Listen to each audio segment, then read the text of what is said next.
Purpose क्या है वो अंडरस्टैंड करता है। पी टाइप किया, एन टाइप किया, पी और एन को छोड़ दिया, पीएन जंक्शन डायोड बन गया। फॉरवर्ड बायसिंग क्या होता है, रिवर्स बायसिंग क्या होता है, ग्राफ हो गया। अभी हम इसका एप्लीकेशन पॉइंट ऑफ व्यू पे जाएंगे। सुना तो लोग ने। सो फर्स्ट एप्लीकेशन इज एक पासवर्ड करना बंदी है, पासवर्ड बंद करना हवा आ रही है। सुनो करते ना, जो भी तो कर रहे हैं तो कुछ कर, ध्यान दे। सुनो तू भी दोस्त ध्यान दे, वो तो पढ़ने का। सुनो अभी हमें डायोड्स का एप्लीकेशन पॉइंट ऑफ व्यू पे हम जाएंगे। The very first application is called as rectifier. क्या बोलते हैं इसको? अच्छा अभी rectifier क्या होता है? Rectifier is something जो हम AC to DC कन्वर्ट करने में यूज करते हैं। सुनो क्या काम करता है रेक्टिफायर? AC से DC में अगर कन्वर्ट करना है तो we use rectifiers, rectifier circuits। अगर DC to AC करना है तो ऑसिलेटर यूज करते हैं। क्या यूज करते हैं? सो AC to DC rectifiers, DC to AC oscillator. ठीक है, ऑसिलेटर वर्ड AC सर्किट में कितने न्यूमेरिकल्स में आता है, तो उसका मतलब है कि वो DC से AC में कन्वर्ट हुआ। तो तुम्हें BRMS और IRMS हम ढूंढते हैं उसके बेसिस पर। सो चलो अभी रेक्टिफायर सर्किट कैसे कन्वर्ट करता है देखो। एक जनरल पर्पस एक ड्रॉप डायग्राम मैंने यहाँ पर बनाया। क्या किया देखो, AC 230 वोल्ट मींस तुम्हें दिख रहा है ये यहाँ पे जो प्लग में आता है, बराबर ध्यान है बेटा, कितना है वो 200 कितना बजा 230 वोल्ट मींस है, ध्यान है सबका। ये तुम्हारा AC है 50 हर्ट्ज। अभी अभी यहाँ से ये आया तुम्हारा ट्रांसफॉर्मर। क्या है ये तुम्हारा transformer is a step down transformer. क्या है ये तुम्हारा? ऑब्वियसली हम ये 230 वोल्ट हमें यूज नहीं करते, ध्यान है सबका। अभी हमें जो रिक्वायरमेंट रहता है वो 10 वोल्ट, 15 वोल्ट, 25 वोल्ट, 50 वोल्ट, बराबर। 230 वोल्ट हम यूज नहीं करते, तो हमें स्टेप डाउन ट्रांसफॉर्मर यूज करते हैं। तो AC का AC रहा, बराबर। फिर हमने लगाया रेक्टिफायर। क्या लगाया हमने? तो रेक्टिफायर ने कन्वर्ट किया AC टू DC। फिर लगाया हमने फिल्टर सर्किट्स। फिल्टर सर्किट्स क्या करेगा कि अगर थोड़ा बहुत एक्स्ट्रा एक्सेस AC अगर आ गया तो उसको फिल्टर आउट करके प्रॉपर DC में कन्वर्ट करने की कोशिश करेगा। और एंड में हम लगाते हैं वोल्टेज रेगुलेटर। अगर और प्रॉपर्ली हमें वोल्टेज आगे पीछे करना हो तो वोल्टेज रेगुलेटर हम लगा सकते हैं। सुना सब लोग ने? अभी ये है तो इसके अंदर वोल्टेज रेगुलेटर होता है इसके अंदर। अभी ये 230 वोल्ट AC लेता है, फिर ये कन्वर्ट करता है, इसके अंदर रेक्टिफायर्स होते हैं, और ये फिर यहाँ से इसके अंदर कैपेसिटर्स होते हैं, स्टोरेज डिवाइसेस होते हैं, स्मूथिंग सर्किट्स होते हैं, और फिर वो कनेक्ट होता है इसको। और ये देखो ये है तुम्हारा कैपेसिटर। AC को DC में कन्वर्ट करना पड़ेगा ना। ये AC लेगा तो तेरा लैपटॉप का सर्किट बिगड़ जाएगा, करंट का फ्लो यूनिडायरेक्शन रहेगा नहीं, रैंडम करंट जाएगा ना, समझा ब्रो? तो हमें हमेशा AC टू DC, हमारे जो भी अप्लायंसेस रहते हैं वो सब DC वाले रहते हैं, AC वाले नहीं। अगर AC वाले भी है तो वो फैन है फॉर एग्जांपल, तो उसके अंदर भी क्या यूज होता है? कैपेसिटर। अल्टीमेट टू DC में कन्वर्ट करके आगे भेजते हैं। ये भी क्या है तुम्हारा, देखो यहाँ पर ये क्या है पता है तुम्हें? ये देखो तुमने कभी नोटिस किया रहेगा चार्जिंग सर्किट जो ये पिन रहता है अपना, उसके क्लोजेस्ट में एक ऐसा कुछ रहता है। इसके अंदर भी तुम्हारा कैपेसिटर्स होते हैं। ये तुम्हारा एडाप्टर, बराबर। कितना वोल्ट है?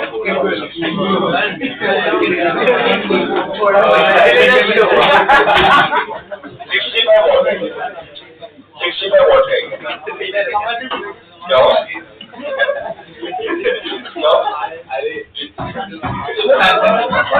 क्या क्या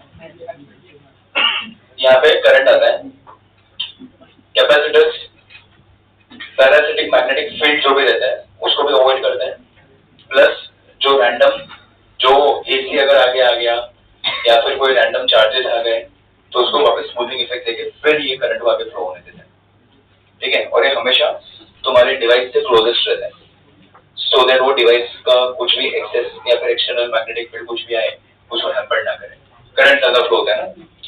चलो, so see in this way we can form rectifiers.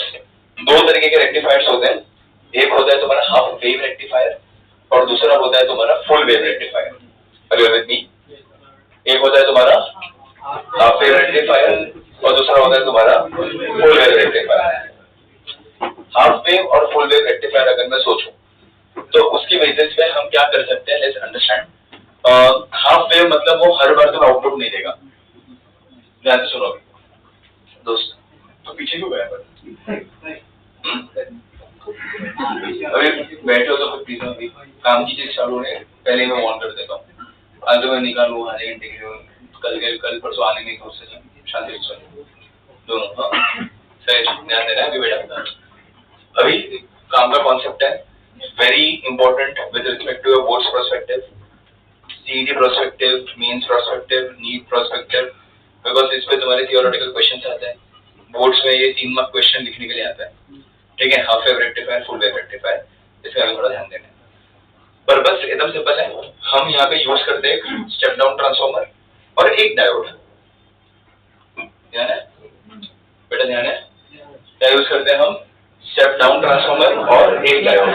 अच्छा, एक डायोड मतलब एक यूनि डायरेक्शनल फ्लो एक ही होगा, लेकिन स्टेप डाउन ट्रांसफार्मर से है मतलब वो एसी है। ट्रांसफार्मर का मतलब क्या है? वो एसी है। तो सर लेट्स अंडरस्टैंड, अगर ये यहाँ से अगर मैंने एसी सर्किट दिया तो अगर फर्स्ट हाफ साइकिल आया तो फर्स्ट हाफ साइकिल समझो ऐसे फ्लो हो रहा है, यहाँ पे लोड लगा है, बराबर। Load can be anything, LED, AC, TV, fridge, कुछ हो सकता है। Focus properly. तो अभी यहाँ पे अगर लोड लगाया तो फिर क्या होगा? यहाँ से अगर लोड लगाया तो फिर यहाँ से करंट जाएगा, करंट गया, यहाँ पे सर्किट एंड हुआ तो आउटपुट मिलेगा। फर्स्ट हाफ साइकिल था तो मुझे आउटपुट यहाँ पे मिला, ये सबको पता चला। चलो फिर से second half cycle. Second half cycle में नीचे से आएगा ऐसे उल्टा, पहला अगर ऐसे फ्लो हुआ तो दूसरा उल्टा फ्लो होगा। एक क्लॉकवाइज गया तो दूसरा circuit second half cycle anti clockwise जाएगा। तो एंटी क्लॉकवाइज ज्यादा जाने नहीं दिया डायोड ने, तो ये सर्किट खत्म नहीं होता है, ये बत्ती नहीं चलेगी, तो यहाँ पे कुछ नहीं आया आउटपुट। सेकेंड हाफ साइकिल में कुछ नहीं आया, नेगेटिव था। वापस पॉजिटिव हाफ साइकिल में क्या हुआ? वापस ऐसे गया, सर्किट कंप्लीट हुआ, डायोड ने जाने दिया, फॉरवर्ड बायस था, आउटपुट मिला। वापस उल्टा रिवर्स बायस हुआ, डायोड ने जाने नहीं दिया, आउटपुट नहीं मिला। तो ऑल्टरनेट आ रहा है आउटपुट। तो जो जब तुम्हारा ऑल्टरनेट आउटपुट आता है उसको हम बोलते हैं हाफ वेव रेक्टिफायर। क्या बोलते हैं इसको हम? और इसको हम बोलते हैं फुल वेव रेक्टिफायर। देखो आउटपुट देखो कंटिन्यूसली आ रहा है, इसको हम बोलते हैं फुल वेव रेक्टिफायर। अगर विद मी, चलो हाँ। तो हाफ वेव रेक्टिफायर उसमें फिर आपने बोला वैसा होगा, लेकिन वो बंचर तेरा डिवाइस जला देगा। साइकिल अपना होता है 50 हर्ट्ज का, 50 हर्ट्ज मतलब 1 सेकंड में 50 बार घूम रहे। सोच 50 बार 1 सेकंड में बंचर होगा, मैं ना डिवाइस जल गया तो नहीं चलेगा वो, फाइन। तो यहाँ पे भी केस क्या है फुल वेव रेक्टिफायर में? यहाँ पे हमने थोड़ा ट्रांसफार्मर बदल दिया। ये जो ट्रांसफार्मर हम यूज करते हैं ना, वो होता है तुम्हारा सेंटर टैप ट्रांसफार्मर। कौन सा ट्रांसफार्मर होता है? Centre tap transformer. अभी सेंटर टैप ट्रांसफार्मर का मतलब समझो, वो इसके पहले वाला जो था ट्रांसफार्मर उसका कैसा था? ये एक एंड और ये दूसरा एंड, इसके 3 एंड्स है, 3 लेग्स है, 1, 2 और 3। कितने लेग्स है इसके? तो इसका किधर से इनपुट दो कुछ भी करो, हमेशा एंड किधर होना चाहिए? सेंटर में। सुना? एंड किधर होना चाहिए? वो सेंटर में। तो चलो फिर से कोशिश करते हैं। अभी 2 डायोड्स लगाए। कितने डायोड्स लगाए? चलो पहले फर्स्ट हाफ साइकिल आया, फर्स्ट हाफ साइकिल आया तो यहाँ से क्या करंट? डायोड फॉरवर्ड बायस हुआ, anode to cathode forward bias हुआ, इधर गया, इधर से अगर आगे जाएगा तो रिवर्स बायस है, ये जाने नहीं देगा। तो एक ही ऑप्शन है यहाँ से जाना और ये सेंटर में सर्किट कंप्लीट होगा। तो फर्स्ट इनपुट आया तो आउटपुट भी मिला, बत्ती चलेगी। सुना बेटा सिग्नल बेंच, ध्यान है सबका? चलो फिर से सेकेंड हाफ साइकिल है, तो उल्टा गया, इसने D2 डायोड ने जाने दिया, यहाँ से D1 डायोड जाने नहीं देगा, तो वापस यहाँ से जा सकते हैं वो, तो वापस सर्किट खत्म हुआ, मतलब सेकेंड हाफ साइकिल आया तो भी बत्ती जलेगी, आउटपुट मिलेगा बिकॉज सर्किट कंप्लीट हो रहे हैं। वापस पॉजिटिव हाफ साइकिल, यहाँ से जाके ऐसे आएगा, ये जाने नहीं देगा, फिर से बत्ती चलेगी, आउटपुट मिलेगा ना। वो ऊपर ऊपर ऊपर क्यों बना रहा हूँ? बिकॉज आउटपुट है, आउटपुट हमेशा मुझे मिलेगा, करंट वहां से हमेशा फ्लो हो रहा है, कॉन्स्टेंटली करंट का सप्लाई मिल रहा है, इसके लिए मुझे आउटपुट मिल रहा है।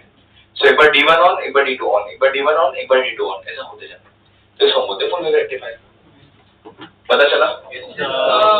अगर सेंटर टैप ट्रांसफार्मर नहीं है तुम्हारे पास, नॉर्मल ट्रांसफार्मर है और फुल वेव बनाना है तुम्हें, तो ऐसे बनाता है। सुना सब लोग ने? तो ऐसे कैसे बनाते हैं?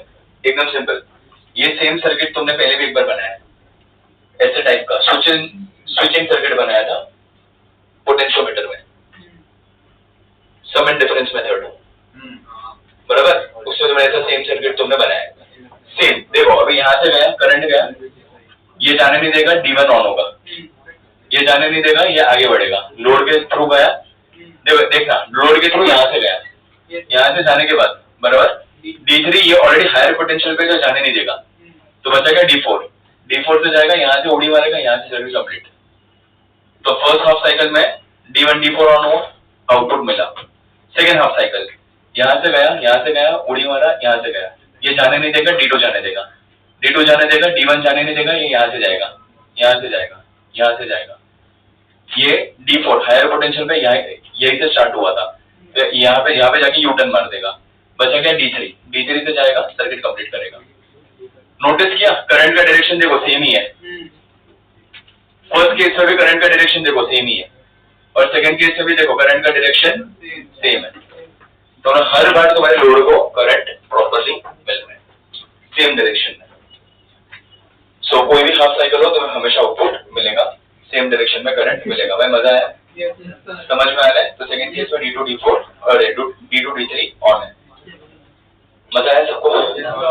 ये हो गया तुम्हारा ब्रिज रेक्टिफायर। क्या बोलते हैं इसको? अगर मैं हाफ वेव रेक्टिफायर बोलूं तो ऐसा कुछ दिखाई देगा, और फुल वेव रेक्टिफायर तुम्हें ऐसा कुछ दिखाई देगा। इनपुट फ्रीक्वेंसी 50 हर्ट्ज का दिया तो आउटपुट तुम्हें 100 हर्ट्ज का मिलता है। फुल वेव रेक्टिफायर में हर फ्रीक्वेंसी हर एक पे तुम्हें आउटपुट कंटिन्यूसली मिलते जाते हैं, ठीक है? यहाँ पे एवरेज लेता है, वहां पे इनपुट 50 हर्ट्ज का, आउटपुट भी 50 हर्ट्ज का, 50% है। यहाँ पे इनपुट 50 हर्ट्ज का, आउटपुट डबल, हमेशा याद रखना। फुल वेव में डबल, रिपल फ्रीक्वेंसी तुम्हारा डबल हो जाता है, ठीक है? ये थोड़ा गो थ्रू कर लो, इसमें सब कुछ RMS समझ में आएगा, डीसी करंट समझ में आएगा, एफिशिएंसी समझ में आएगा।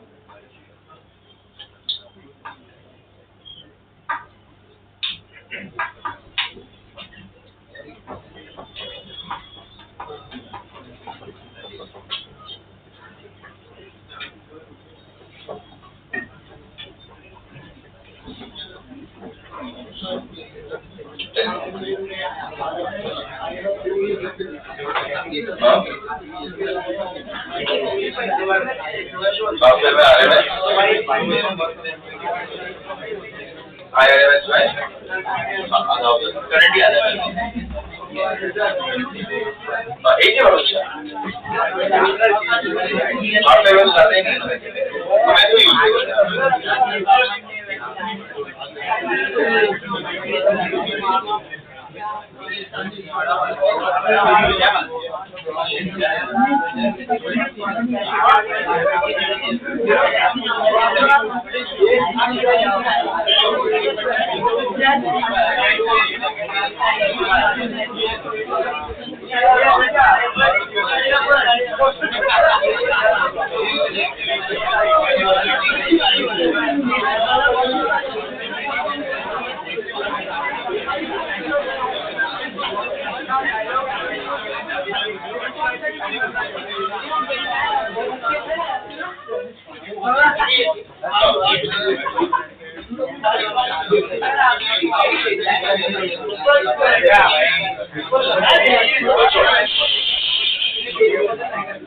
चलो next is your ripple factor.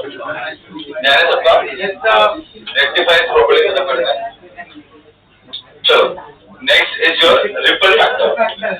Ripple factor का मतलब ये होता है कि हमें आउटपुट डीसी चाहिए था। भाई सुना सब लोग ने? हमें आउटपुट कैसा चाहिए था? डीसी। लेकिन इट्स नॉट पॉसिबल कि एग्जैक्टली पूरा डीसी हमें मिले। कुछ एसी कंपोनेंट आगे फॉरवर्ड हो सकता है, बराबर? तो एग्जैक्टली डीसी हर बार मिलना जरूरी नहीं है। तो देखो यहाँ पे ये कुछ ज्यादा हो गया, ऐसा नहीं होता कि यहाँ पे डीसी आ रहा है और थोड़ा थोड़ा ऐसे एसी आता है। लेकिन यहाँ पे वो टेक्स्ट बुक का ही डायग्राम है, टेक्स्ट बुक का स्क्रीनशॉट मैंने निकाल के डाला है। तो ये एसी तुम्हारा बना, बराबर? तो ये जितना पोटेंशियल है ना इसका, उसको हम बोलते हैं रिपल फैक्टर। क्या बोलते हैं इसको? सो डीसी मिलना चाहिए था लेकिन थोड़ा बहुत एसी अगर आगे आ जाए तो उसको हम बोलते हैं रिपल फैक्टर। उसका रिपल फैक्टर कैसे निकालते हैं? RMS value of AC, because AC का हम पोटेंशियल हम ढूंढ नहीं सकते, पता है ना? हम एसी का डीसी कंपोनेंट निकालते हैं, which is your RMS value. There is no instrument to measure AC, right?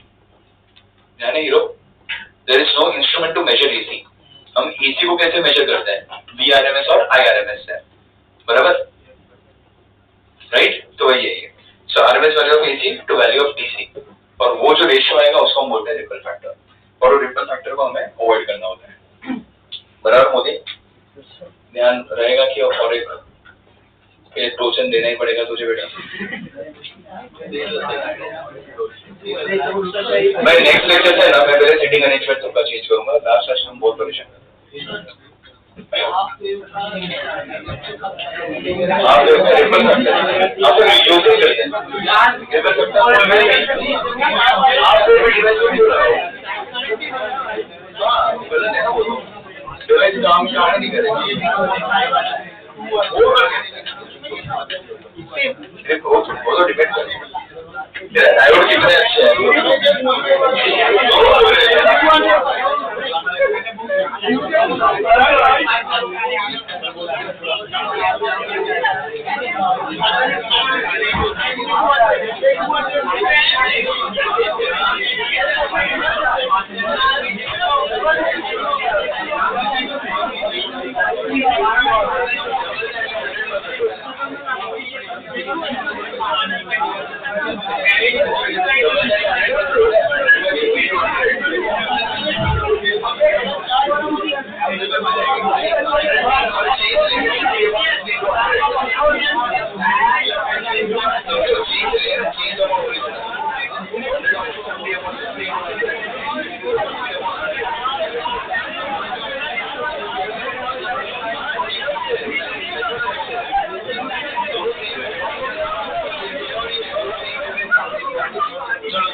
चलिए तो सुनो, ये इतने छोटे से कॉन्सेप्ट के लिए हम 20 मिनट से पढ़ रहे हैं।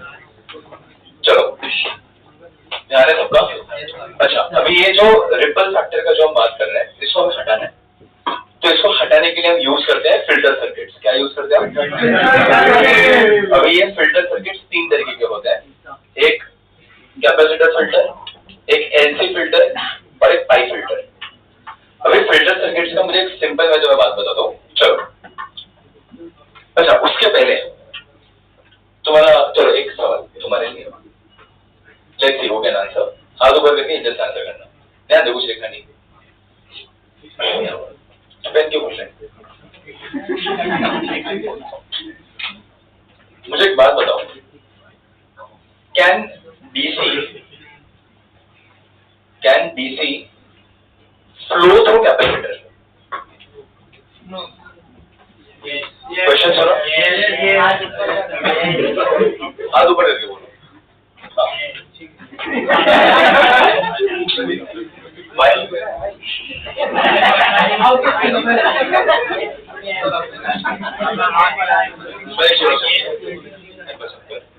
जेन्युइन क्वेश्चन है। फ्लो का मतलब समझा ना? फ्लो का मतलब जैसे करंट फ्लो हो रहा है, अगर मैंने कैपेसिटर बीच में रख दिया तो कौन फ्लो हो सकता है? एसी के डीसी या दोनों? एसी होगा, डीसी नहीं होगा, डीसी होगा और एसी नहीं होगा, तो क्या बोल रहे हो? उल्टा बोलेंगे तो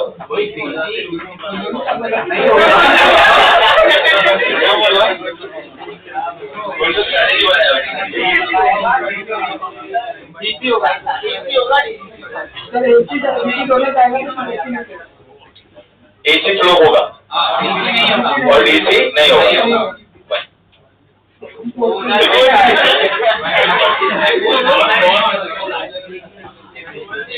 मैं क्वेश्चन सुना, what can flow और कैपेसिटर फ्लो बोल रहा हूँ, the word is flow। जैसे वायर में करंट फ्लो होता है वैसे इंडक्टर से भी करंट फ्लो होता है, रेजिस्टर से भी फ्लो होता है, कैपेसिटर से फ्लो होता है कि नहीं होता है? भाई देखो, कुछ नई चीज सीख रहे हैं तो अंदर अंदर डिस्कस मत करो, हाथ ऊपर करो, मुझे बोलिए प्लीज, और कुछ कीड़े मत करो, जल्दी से फ्री हो जाओ। हाँ, सो डीसी में चार्ज अंदर रखेगा कैपेसिटर और एसी का वो फिक्स नहीं होता, फ्रीक्वेंसी वो निकल जाएगा। लॉजिक तो वैलिड लग रहा है। और कोई टेक्निकलिटीज थोड़ा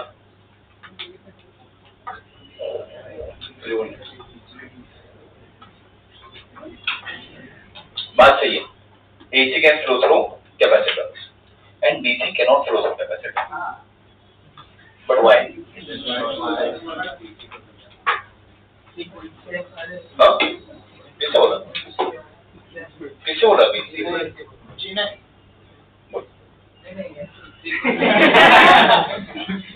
क्या फ्रीक्वेंसी? DC का फ्रीक्वेंसी होता है बेटा?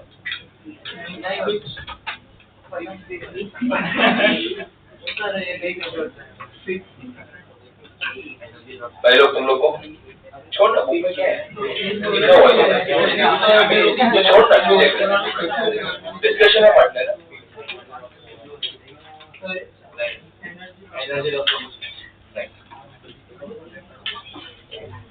जो पता था ये नहीं पता था। चलो, I will help you out. मतलब बहुत बड़ा टेक्निकल रीजन नहीं है, कॉमन सेंस है। मुझे एक बात बताओ,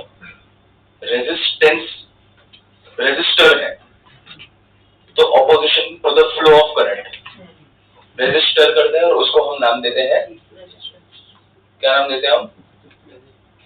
रेजिस्टेंस। सिमिलरली अगर इंडक्टर आया, इंडक्टर अगर ऑपोजिशन टू द फ्लो करेगा तो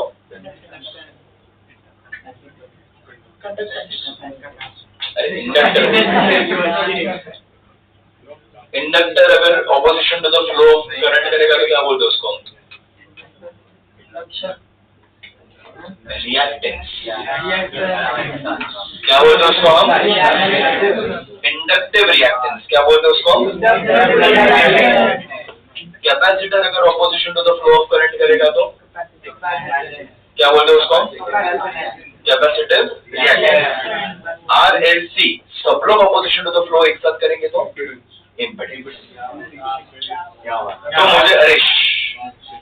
मुझे एक बात बताओ, मुझे एक बात बता, कैपेसिटिव रिएक्टेंस का फॉर्मूला आता है तेरे को? मुझे एक्सप्लेन बोलो।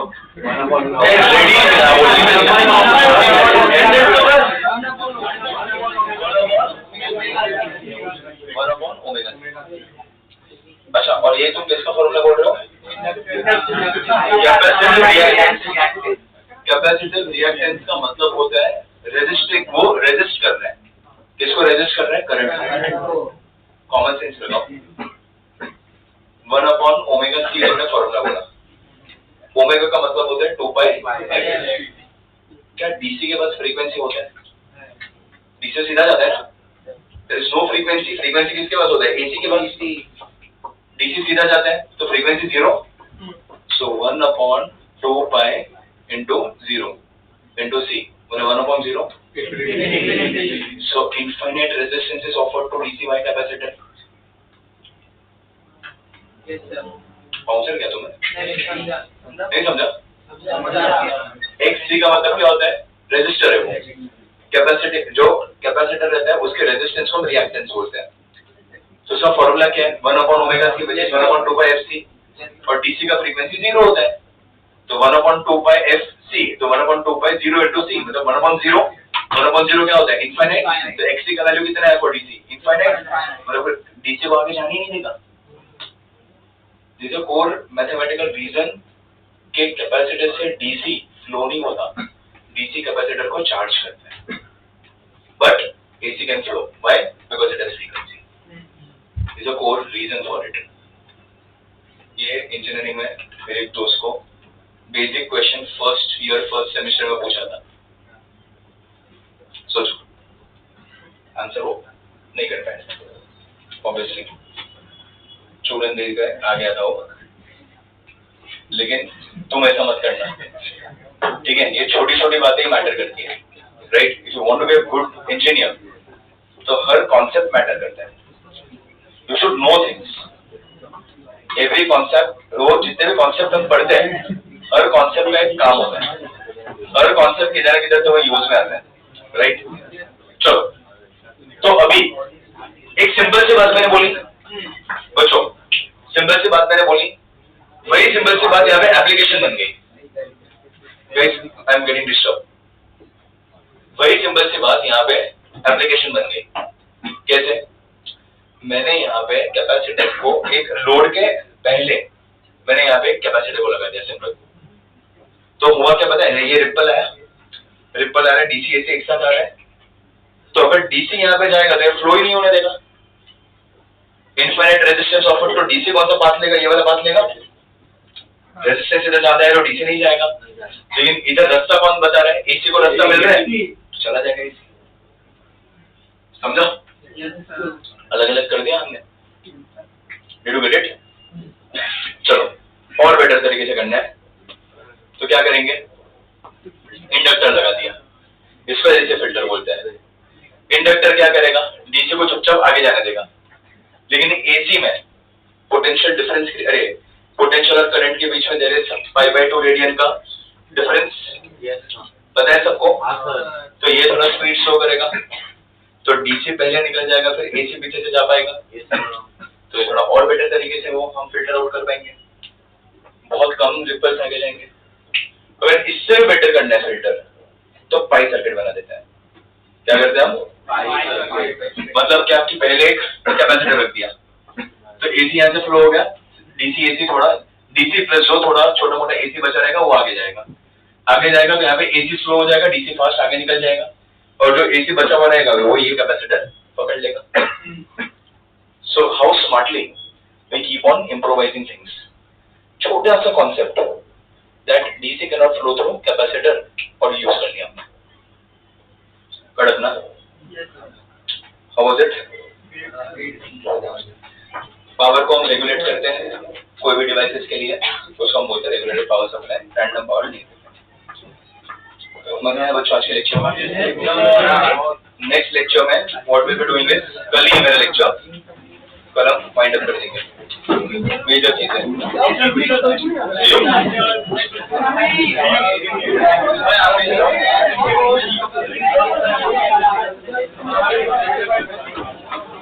Thank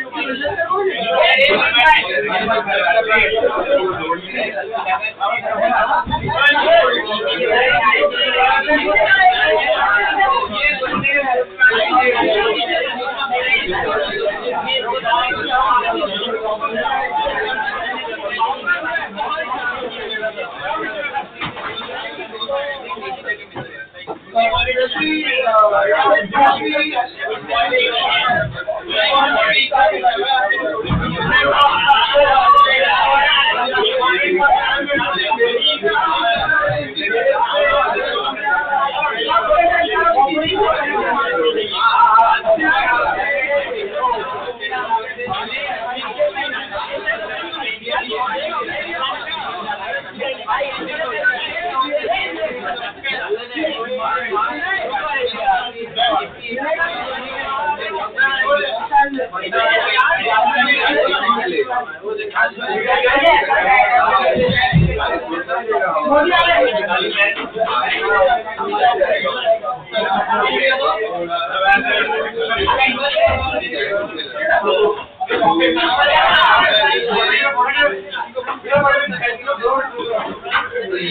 ये